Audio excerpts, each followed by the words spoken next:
بسم اللہ الرحمن الرحیم۔ السلام علیکم۔ اردو اکیڈمی میں خوش آمدید۔ امید ہے آپ ایمان و صحت کی بہترین حالت میں ہوں گے۔ آج ہم پڑھیں گے اسم معرفہ کی اقسام کے بارے میں۔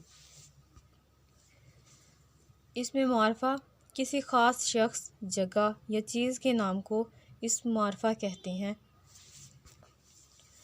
اسم معرفہ کی اقسام معرفہ کی 4 اقسام ہیں: اسم علم، اسم ضمیر، اسم موصول، اسم اشارہ۔ اسم علم وہ اسم ہے جو کسی شخص کے خاص نام کو ظاہر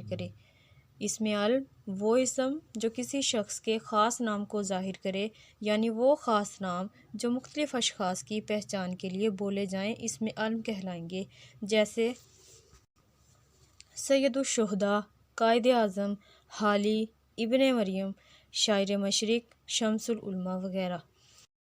اب یہ خاص نام مختلف لوگوں کی پہچان ہے، جیسے سید الشہداء امام حسین علیہ السلام کی پہچان ہے، قائد اعظم محمد علی جناح کی پہچان کے لیے بولا جاتا ہے، حالی مولانا الطاف حسین حالی کا تخلص ہے، ابن مریم مریم علیہ السلام، اسی طرح شاعر مشرق اور شمس العلماء یہ خاص نام ہیں مختلف لوگوں کے۔ اسم علم یعنی وہ اسم جو کسی شخص کے خاص نام کو ظاہر کرے اسم علم کہلائے گا۔ اسم ضمیر وہ اسم ہے جو کسی دوسرے اسم کی جگہ استعمال ہو۔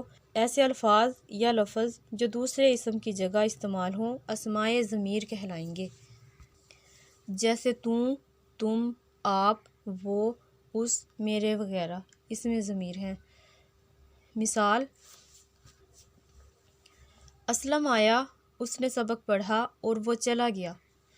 اس عبارت میں اس اور وہ دونوں اسم ضمیر ہیں، یعنی اس عبارت میں اسلم جو ہے وہ ایک ہی بار استعمال کیا گیا ہے، پھر بات اسلم کی ہی کی گئی ہے، لیکن اسلم کی جگہ اس نے اور وہ استعمال ہوئے ہیں جو اسم ضمیر ہیں۔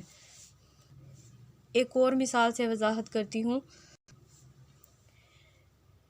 عظمیٰ محنتی لڑکی ہے، وہ صبح بروقت بیدار ہوتی ہے، وہ وقت پر اسکول جاتی ہے، اس کا رویہ کلاس میں سب کو پسند ہے، اسے مدد کرنا اچھا لگتا ہے، اس کی دلی خواہش ہے کہ وہ ڈاکٹر بنے۔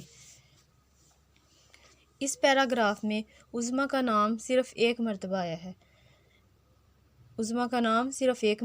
ہے، اس کے بعد وہ، اس کا، اسے، اس کی کے الفاظ استعمال کیے گئے ہیں۔ پیراگراف پڑھتے وقت پڑھنے والے کے ذہن میں صرف عظمیٰ کا تصور تھا، باقی عظمیٰ کی جگہ جو الفاظ استعمال ہوئے ہیں وہ اسماء ضمیر ہیں۔ مرجع کے معنی ہیں بازگشت، پھر کے آنے کی جگہ، ٹھکانہ یا پناہ۔ اردو قواعد میں وہ لفظ جس کی جگہ پر ضمیر لایا جائے مرجع کہلاتا ہے، یعنی جس اسم کی جگہ اسم ضمیر بولا جائے وہ اسم مرجع کہلاتا ہے۔ جیسے یہ 2 مثال جو بیان کی گئی تھی ان میں اسلم اور عظمیٰ مرجع ہیں۔ اسماء ضمیر جیسے تو، آپ، تم، وہ، اس، میرے، اسے، انہیں، تجھے، تمہیں، مجھے، ہمیں، اس کا، ان کا، تمہارا، ہمارا وغیرہ۔ اسم موصول وہ اسم جسے کسی جملے کے ساتھ لگائے بغیر اس کے معنی سمجھ میں نہ آئیں اسم موصول کہلاتا ہے، یعنی وہ اسم جب تک اس کے ساتھ کوئی جملہ نہ ملایا جائے تب تک پورے معنی سمجھ میں نہیں آئیں گے، جیسے جو کچھ، جو کوئی، جسے، جس، جنہوں، جنہیں وغیرہ۔ مثالیں: جیسی کرنی ویسی بھرنی۔ اس جملے میں جیسی لفظ کے بعد ہمیں نہیں پتہ کہ آگے کیا بات ہوئی، لیکن جیسے ہی اگلا جملہ لکھا گیا بات پوری سمجھ میں آ جاتی ہے۔ جو اسم موصول کی تعریف ہے وہ یہ ہے کہ جب تک اس کے ساتھ کوئی جملہ نہ ملایا جائے، یعنی اب جیسی تھا اس کے ساتھ پہلے کوئی جملہ نہیں تھا تو ہمیں اس کے معنی سمجھ نہیں آئے، لیکن جیسے ہی اگلا جملہ اس کے ساتھ لگ جاتا ہے تو بات پوری سمجھ آ جاتی ہے۔ جیسی کرنی ویسی بھرنی، اس جملے میں جیسی جو لفظ ہے وہ اس میں موصول ہے۔ جس کا کام اسی کو ساجھے، جسے بلاؤ گے وہی آئے گا، جو محنت کرتا ہے کامیاب ہوتا ہے۔ ان مثالوں میں جس کا، جسے اور جو اس میں موصول ہیں۔ اس میں موصول کے بعد جو جملہ آئے گا اسے صلہ کہتے ہیں، جیسے جس کا کام اسی کو ساجھے، اس میں جس جو ہے وہ اس میں موصول ہے، جس کے بعد جو جملہ استعمال ہوا ہے وہ صلہ ہے، اسے صلہ کہتے ہیں۔ اس میں موصول کی ایک اور تعریف، وہ اس میں ناقص ہے جو اپنے معنی خود نہیں دیتا بلکہ کسی جملے کے ساتھ مل کر معنی ظاہر کرے، یعنی وہ اسم جو اپنے معنی خود نہیں دیتا، اس لفظ سے ہمیں نہیں پتہ چلے گا کہ آگے کیا بات ہوئی، ہمیں بات پوری سمجھ نہیں آئے گی، لیکن جیسے ہی اگلا جملہ اس کے ساتھ لگ جائے گا ہمیں پتہ چل جائے گا کہ کیا بات ہوئی، تو وہ اس میں ناقص جو اپنے معنی خود نہیں دیتا بلکہ کسی جملے کے ساتھ مل کر معنی ظاہر کرتا ہے۔ اسمائے موصول، چند اسمائے موصول مندرجہ ذیل ہیں: جو، جون سا، جون سی، جون سے، جتنا، جتنے، جس نے، جس کو، جنہوں نے، جن کو، جو کچھ، جدھر، جہاں، جب، جسے، جیسے وغیرہ۔ یہ چند اسمائے موصول تھے۔ اس میں اشارہ،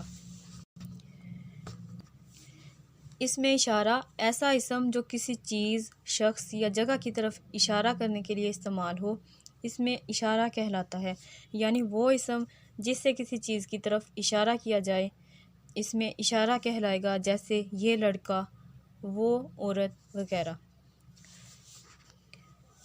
اس میں اشارہ کی اقسام، اس میں اشارہ کی دو اقسام ہیں: اس میں اشارہ قریب، اس میں اشارہ بعید۔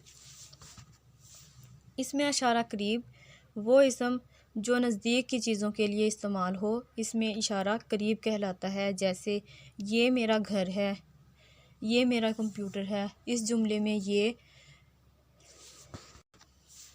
جو لفظ ہے وہ نزدیک کی چیزوں کے لیے استعمال کیا گیا ہے، اس لیے یہ اس میں اشارہ قریب ہے۔ اس میں اشارہ بعید وہ اسم جو دور کی چیزوں کے لیے استعمال کیا جاتا ہے، جیسے وہ ہوائی جہاز ہے، وہ کرسی ہے۔ یہاں پر جو لفظ ہے وہ دور کی چیزوں کے لیے استعمال کیا گیا ہے تو یہ اس میں اشارہ بعید ہے۔ جس چیز کی طرف اشارہ کیا جائے اسے مشار علیہ کہتے ہیں، یعنی اشارہ جس طرف کیا جائے، جس چیز کی طرف کیا جائے یا جس شخص کی طرف کیا جائے اسے مشار علیہ کہتے ہیں، جیسے اوپر جو مثالیں بیان کی گئی تھیں ان میں کمپیوٹر، گھر، ہوائی جہاز اور کرسی مشار علیہ ہیں۔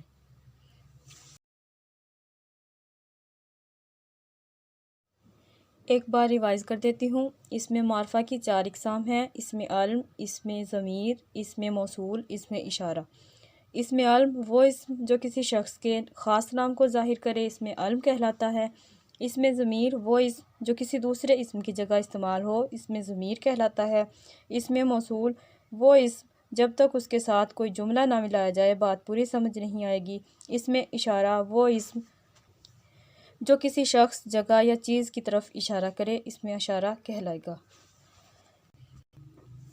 امید ہے آپ لوگوں کو یہاں تک سمجھ آ گیا ہوگا۔ انشاءاللہ اگلی ویڈیو میں اس میں علم کی اقسام کے بارے میں پڑھیں گے۔ اللہ تعالی ہم سب کو اپنے حفظ و امان میں رکھے۔ اللہ حافظ۔